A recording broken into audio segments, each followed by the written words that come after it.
What is up, guys? It is the Bluebloods here with a SWAC Week 10 recap. Man, we had a wild weekend of SWAC football. We got so much to talk about. But before we do that, if you're new, smash the subscribe button. Also, go ahead and give a big thumbs up on the video, man. I appreciate y'all. And comment your takeaways below, your thoughts, about any of the games or SWAC action this week. I want to hear y'all's opinions. And of course, man, let's get right into it. We're going down to Baton Rouge to kick it off, man. We had a huge game between Florida A&M and Southern where FAMU escaped with a 29-17 win over the Jaguars in our SWAC game of the week.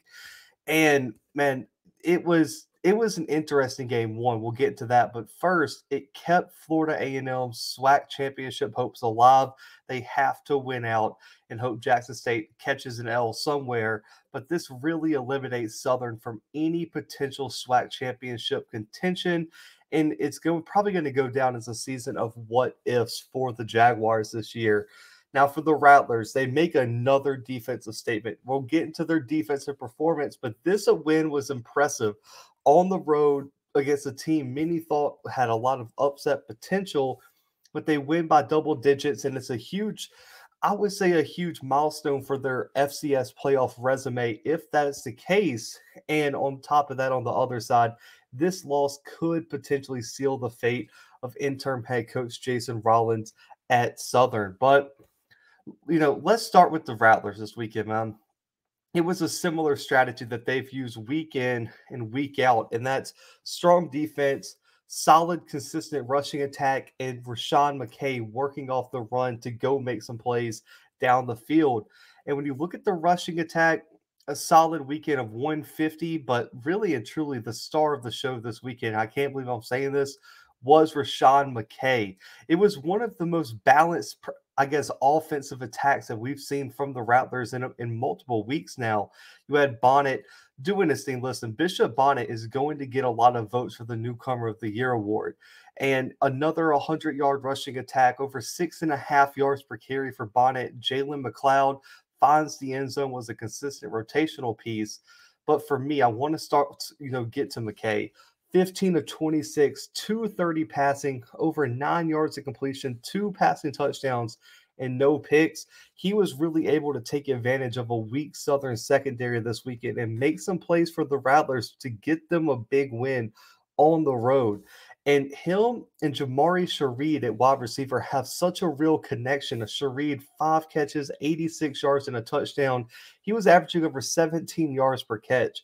These two are on a different level, and this continues of, I believe, like 3 or 4 weeks of consistent, explosive performances for Shareed. And this is a 1-2 matchup, a 1-2 connection that I think is really going to cause a lot of defensive problems, especially when you look at their last 2 opponents that really and truly have not played really good defensive football at all. Also, Xavier Smith also had a big game, averaging almost 20 yards per catch for almost 80 yards receiving this weekend. Shareed and Smith have been a very, very dynamic 1-2 punch at the wide receiver spot for FAMU. And I just want to say I told y'all so. I said Kamari Young at tight end was going to be a red zone threat. He had a huge touchdown late in the first half to give the Rattlers the lead that they never ended up relinquishing down the stretch. Now, it really starts with the defense for FAMU, man. It took 2 quarters to wake up. Southern had a solid first half, I would say. But when this defense remembered who they were, it was a problem for the Jags offense and really held them to one of their worst rushing outputs of the season. But I just want y'all to hear this. They held them scoreless in the second half, but these are the drives in the second half for Southern. 7 plays, 21 yards, punt. 2 yards on 4 plays, punt. 6 plays for 10 yards, punt. 7 plays for 17 yards, a fumble. 5 plays for 12 yards, a punt. 8 plays for 11 yards, turnover on downs. And then they had the ball probably 15 yards before the clock expired at the end of the game. But right there, man, that is 6 drives where they held Southern to less than 21 yards on a drive and just absolutely shut down the run game, the pass game. I mean, it was suffocating defense by Willie Simmons' team. And you have to give this FAMU defense some credit. that is elite production right there. And that after halftime, you've got to give them credit for making the proper adjustments and coming out and playing some real inspired football on the defensive side of the ball. Now for Southern, I don't think this team played poorly. I mean, they played well enough, in my opinion, especially in the first half, to win this game. But a lack of explosion, that they did not produce enough explosive plays, in my opinion, and a lack of execution down the stretch on the defensive side of the ball and on the offense. I mean, really both sides of the ball. Lack of execution all around, late in the third, early fourth quarter. The rushing attack showed its promise, but the offensive line got pushed around in the second half. I'm talking about they could not block a soul. The linebackers for FAMU were filling their gaps, playing sideline to sideline, and the secondary was not allowing any wide receiver on Southern's team to breathe. They were playing shadow ball, where they were the shadow of any Southern wide receiver in the second half. And when you look at what happened in the second half, when that running game got shut down, it really hurt, Bubba in that passing attack, because they work off the run. Some teams have that passing attack. You look like an Alabama A&M potentially, or even sometimes to Jackson State, where the run game works off the pass. They have to start passing the ball, and then that opens things up in the run game. But for Southern, it's the opposite. You have to run the ball, and then Bubba, Ladarius Skelton, whoever has to be able to throw off the run. And once that run game got shut down, there was nothing in the second half Southern could do. Devin Ben, 66 yards, 3.9 average, and a rushing touchdown, and no other running back rushed for over 30 yards this weekend or found the end zone this weekend. And with the passing attack, McDaniel had 183 yards, a touchdown. Marquise McLean had a big day, 7 catches. Craig Nelson had 5 catches for 74 yards. But for me, the biggest thing, the biggest difference for me was for an offense that came into the game as one of the most explosive in the SWAC. FAMU made them drive the field. FAMU said, you're not going to break off a 1 or 2 play drive and go down and score. You're going to have to drive the ball all game long, and we believe that we are better than you and that you are not going to be able to drive the ball consistently on us. And they were right. Willie Simmons won that bet. Isaiah Land, with another 2 sacks, had 2 forced fumbles. He was a stud this weekend, and further made an argument that it's him and James Houston for that Defensive Player of the Year award in the SWAC. Big performance all around by that FAMU defense, but huge win for Willie Simmons' squad. They might need Jackson State to lose, but first, the Rattlers have to pick up a big win next week over Arkansas Pine Bluff, while Southern looks to pull off another upset. They got Alcorn 2 weeks ago.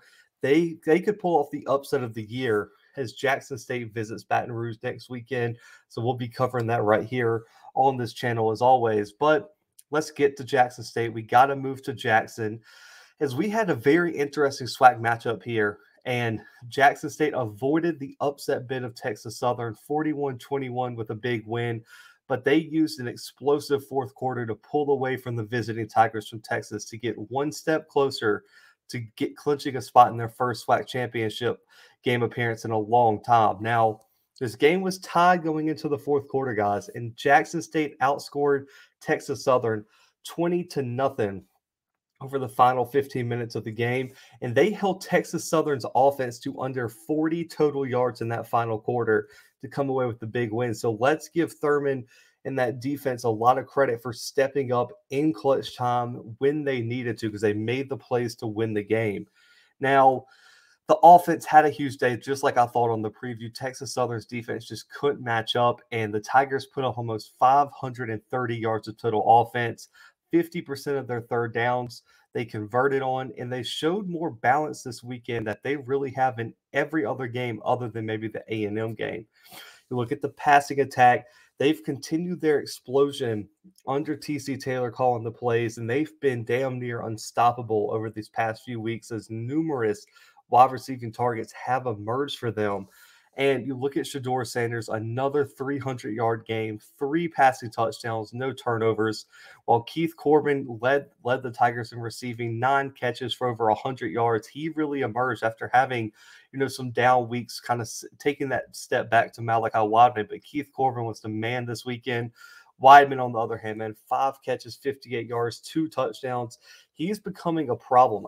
For me, everyone just thinks Shador's the freshman of the year. I still think Shador's in it for the player of the year award in the SWAC. So I really think Malachi Wadman is making his case for that freshman of the year award. Like I said on the roundtable, Malachi Wadman has become a serious problem from that A&M game to now. He's been arguably the most dominant receiver in the SWAC. Shane Hooks, 5 catches, 57 yards. He really found his rhythm this weekend too. But what's happening is Shador Sanders not only is getting more comfortable in the offense, he's having more players get comfortable in the offense on the outside, and they're going out there and making plays to win the game for Shador Sanders. So you have to give this passing attack their props because they've really got it to click together over these past few weeks. Now, for the rushing attack, I really feel like the Tigers finally put it together, man. The O-line finally looked like they wanted to play physical, and they finally dominated like they should have all season.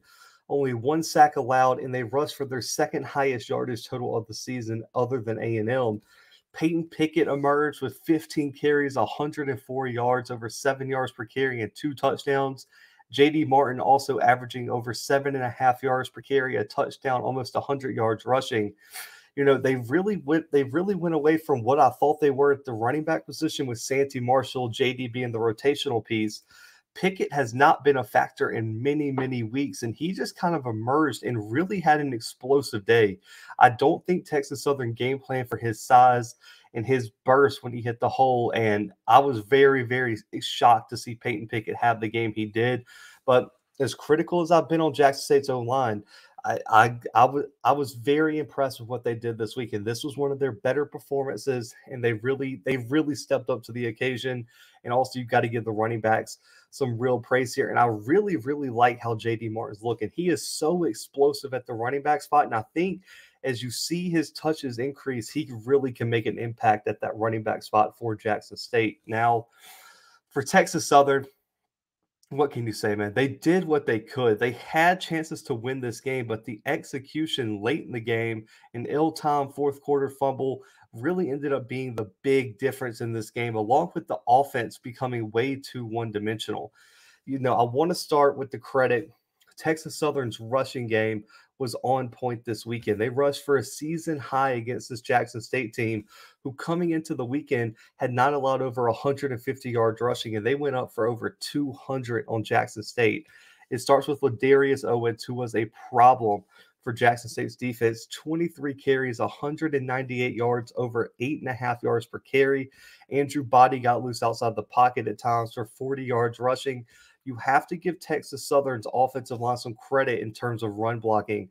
And also, Ladarius Owens and these running backs going to make plays against arguably one of the best front sevens in the SWAC right now. So let's give them their praise for that, because I did not see them running the ball like they did on Jackson State this weekend. Now, what was missing was the passing attack. They needed more than a season-low 79 passing yards to pull the upset in the vet this weekend. And I've said it week in and week out on this show, you cannot be one-dimensional and win against Jackson State. You're going to have to keep Dennis Thurman and this defense off balance.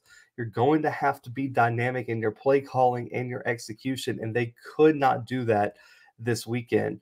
Andrew Body with only 12 for 28, 79 yards. He averaged 2.8 yards of completion, had a big fumble, and that really led to Jackson State pulling away from Texas Southern in this one. So it was just this is going to be one of those games I feel like Texas Southern looks back on and say, for 3 quarters, we played well enough to win. What would happen if we could hit 1 or 2 passes?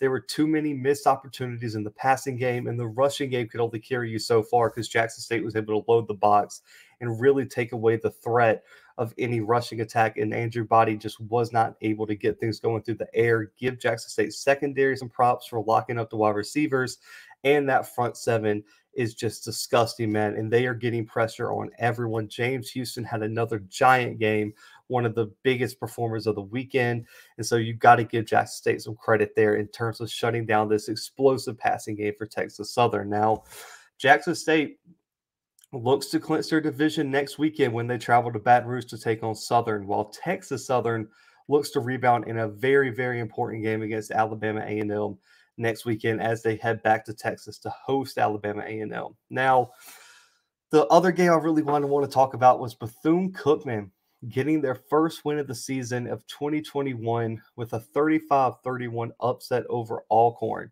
And that was the upset of the week, man. It went down in Daytona. And for me, this really shook up the SWAC championship race. I mean, now the Braves have to win their final 2 games of the season and hope that Prairie View loses both of their final conference games for Alcorn to find themselves in the position to get to the SWAC championship, including beating Prairie View next weekend when they travel to face Alcorn. Now that's easier said than done, but now this puts a lot of pressure on Fred McNair's team this season because they have to win now. And when you look at what happened, the Wildcats utilized 3 Alcorn turnovers and also an opportunistic offense and strong fourth quarter defense to find a way to pull off one of the big upsets of the season in the SWAC. The passing attack was the key, man. There was really no production in the rushing game, but they were able to take advantage of a Brave secondary that really, really struggled this weekend. And that was the difference, is that Shannon Patrick was able to go make the plays to win the game. 16 for 25, over 200 yards and 2 touchdowns. Devin Black saw some action, got a big passing touchdown, but let's give the MVP to the guy that I have said has been one of the more dominant players in the SWAC this year, Kamari Averitt. Man, he has been a problem. 5 catches for almost 100 yards receiving, 2 touchdowns, averaging over 18 yards per catch as a tight end. Man, this kid has been a problem. There's really only been one team that has stopped him in the SWAC, and Kamari Averitt is absolutely having an outstanding year. Also, Dylan Lee, 2 catches, 77 yards, and a touchdown, had that big explosive play. He averaged over 38 yards per catch. So let's give the passing attack their credit because the rushing attack was non-existent. They were able to come down clutch late in the game with a fourth quarter game, what ended up being the game-winning touchdown, but nobody really was able to establish anything. Keyshawn Bird was not even really a factor this game. And if you didn't go try to find the highlights and kind of find out what happened, if you just looked at the stats, you would have think Alcorn ran away with this one. But Bethune Cookman was able to make the most of their opportunities, turn those turnovers into points, and find a way to beat Alcorn. And for the Braves, the offense was there most of the day, but a scoreless fourth quarter really sealed the fate of this McNair squad, and a defense who allowed 28 points in the second half for a huge comeback win for the Wildcats really was the difference. Felix Harper, 300 yards passing, a passing touchdown, a costly interception. Stafford Anderson had a big game, 115 on the ground, 3 rushing touchdowns. Duffy averaged over 5 yards per carry. CJ Bowler had a huge game. Jawan Anthony had a big game with a touchdown at wide receiver. But what happened is the Braves down the stretch, they really didn't seem to be able to execute late. The defense couldn't get a stop to save their life against this Bethune offense. And also the offense just didn't seem to be clicking late in the game. So this is another story of just not being able to finish the game for Alcorn. And if they were just able to run the football, control the clock, and their defense just get a stop here or stop there, they probably win this game. But the secondary and the front, and just the entire defense down the stretch did not make enough plays. Now, I did hear that they were missing some D linemen, but when you're facing this Bethune-Cookman team, man, you had to, and you jump up ahead like you were. There is no excuse for blowing a lead like you did this weekend. Now there's questions, man. They look to rebound against Prairie View next weekend, and what ultimately determines who wins that SWAC division. And so for me, where's this team's head at? Where's the morale at? Because we have seen, especially with UAPB in a game which Alcorn was in, how much that comeback blown lead really affected UAPB in the coming weeks. So can Alcorn turn it around? They have a lot of experience. They have one of the best head coaches in the SWAC. So I would imagine they're going to be ready. But what does this loss do to the demeanor of this team, losing to arguably the one team in the SWAC who didn't have a win this year? Where's the head of those players? That's going to be some big questions this week leading into that Prairie View game that's going to ultimately decide everyone's fate. Now, Bethune-Cookman could get their second win of the season. They're traveling to face Grambling next weekend in a very, very interesting SWAC matchup. Now, final takeaways, man, from the Week 10 of action. We also had Alabama A&M dominating Mississippi Valley State 42-14. Akil Glass, D. Anderson, that offense was just way too much for Mississippi Valley State. that you've got to give the defense a little bit of credit for holding, Mississippi Valley State to 14 points. It was one of their more impressive performances of the year, but Akil Glass in that offense was way, way too much for the Delta Devils down there in Mississippi Valley. So huge win there for Connell Maynard and his squad. Also, Prairie View almost fell just like Alcorn. Probably, Alcorn and Prairie View both could have been looking ahead as Prairie View finds a way to squeak out a 24-20 win over Alabama State in a game that Alabama State led the entire game. Ryan Nettles really had a big day, but Jawan Pass and those boys found a way to win the game, get themselves in prime opportunity to go and get their bid to one of their first SWAC championships in a long time as well. And then also Arkansas Pine Bluff getting their first SWAC win over Grambling, 33-26 upset in a game where Skylar Perry finally decided to show up with his legs, and Grambling did not have enough offense down the stretch to pull this one off. So a big, crazy weekend in the SWAC, man. It was one to definitely watch. But the last thing we do here, man, we love to take a look ahead to week 11, man. Appreciate y'all tuning in. Also, man, so for the first game, Alabama State traveling down to Mississippi Valley State, 1 p.m. Central on Mississippi Valley State's YouTube, in a big game between two teams who are looking to find their way and establish themselves in their divisions. Because this is really the difference between finishing like third and like fourth, fifth, or sixth. So this is a big game for just the perception of your season. Alabama State has a lot to fight for. So does Mississippi Valley State. So I'm gonna assume this is going to be a really big defensive battle down there in Valley next weekend. Now, the game of the week here on the Blue Bloods, Prairie View at Alcorn, 2 p.m. Central Time. I was looking, it doesn't say this game's on ESPN Plus or 3, so I'm not sure where it's streaming. If you're an Alcorn fan, let me know if you guys have like a sports network like a Jackson State or Mississippi Valley does, or if you know where this game's being streamed, let me know, because I'm sure depending on where that is, there will definitely be some YouTubers out there who will stream this game. But that's our game of the week. That preview will be coming Friday. Also, FAMU traveling to Arkansas Pine Bluff, 2 p.m. Central Time on ESPN Plus. FAMU needs this win to stay, to keep their hopes alive for the SWAC championship bid. Also need a big blowout win for that playoff committee for the FCS Playoff. So that's a big one there. Bethune traveling to Grambling, 2 p.m. Central Time. I also don't know where that game will be streamed. It might be a blackout game because it's not on ESPN Plus or 3. A&M traveling to Texas Southern, 2 p.m. Central on ESPN Plus as well, in a huge offensive matchup. I mean, that game, we might see over 100 points scored in that game between these two teams. I am pumped to see the offensive explosion, which is Akil Glass and Andrew Body against two defenses that can't stop anybody. That one is going to be one to watch. Also, Jackson State traveling to Southern in another game we'll be previewing on Friday right here on the Blue Bloods, 6 p.m. Central Time live on ESPN 3, which means you won't even need ESPN Plus. You can just stream it off the ESPN website, I believe. So that one is going to be huge and really determine if Jackson State wins that game, they get to go to the SWAC championship for the first time since I believe 2013. So, man, I'm pumped for that. Our SWAC previews will be coming Friday, man. I appreciate y'all tuning in. If you're new, smash the subscribe button, hit that like button, comment your takeaways below. Make sure to tune into our mailbag Tuesday night, 6:30 p.m. Central Time, as we talk about all the questions y'all want to know about the SWAC. And we got a big announcement at the end of the show that you will not want to miss, man. But for right now, hope y'all had a great weekend. But for right now, the Blue Bloods are out.